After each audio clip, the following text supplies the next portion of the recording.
सालों पहले किसी प्रदेश में एक बहुत ही समृद्ध राज्य हुआ करता था। उस राज्य में धन दौलत की कोई कमी नहीं थी और सब लोग वहाँ पर बहुत खुश थे। इतना ही नहीं, आसपास के राज्यों से भी उस राज्य की काफ़ी अच्छी दोस्ती थी। एक बार वहाँ पर एक पर्यटक आया घूमने के लिए।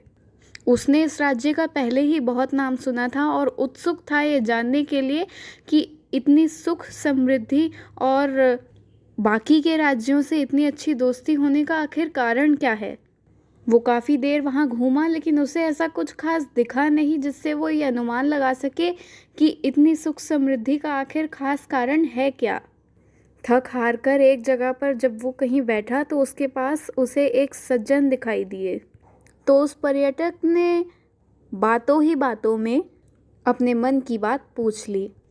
तो उसका सवाल सुनकर वो सज्जन हंसने लगा। उसने कहा कि इसका जवाब तो बहुत ही ज़्यादा सरल है। उसने कहा कि वैसे तो हमारे राजा की 3 रानियां हैं, लेकिन उनमें से केवल 2 ही हमें ज़्यादातर दिखाई देती हैं। पहली बहुत सुंदर है, जिसकी मदद से हमारा राजा बाकी के राज्यों को जलाता है। बस ऐसा समझ लो कि उसी जलन के मारे बाकी के राज्य हमसे दोस्ती करना चाहते हैं। और दूसरी रानी बहुत समझदार है, उसके रहते राज्य में सुख समृद्धि का बहुत ख्याल रखा जाता है। बस इसी तरह बना है हमारा राज्य सुख और समृद्धि से भरा, और बाकी सारे राज्यों की हमारी दूसरी रानी की वजह से दोस्ती हुई। इस बात को सुनकर पर्यटक को एक अजीब सा आश्चर्य हुआ। उसने कहा कि तीसरी वाली रानी क्यों नहीं दिखाई देती। तो इसका उस सज्जन के पास कोई खास जवाब नहीं था। वो बस इतना कहकर चुप हो गया कि तीसरी वाली बस कभी दिखाई नहीं देती। वही जवाब दोहराकर वहाँ से चला गया। इस वार्तालाप को बीते कई साल हो गए और अब राजा का अंत समय पास आया। उस बीमार राजा का उस राज्य के किसी भी वैद्य के पास इलाज ही नहीं था। इसलिए यह निश्चित कर लिया गया कि राजा का इलाज किसी दूसरे राज्य से करवा लिया जाए। तो राजा ने अपनी पहली 2 रानियों को बुलाया और उनसे पूछा कि क्या वो हम उनके साथ चलेंगी।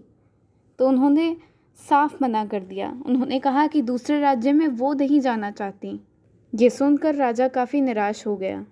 लेकिन तभी पीछे से एक आवाज़ आई।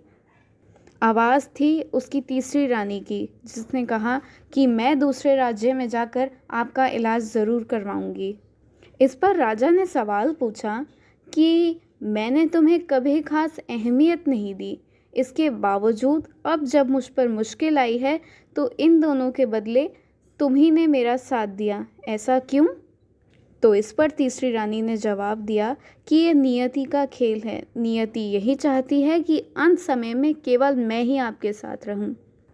तो शायद हमारा जीवन भी उस राजा के जीवन जैसा ही है।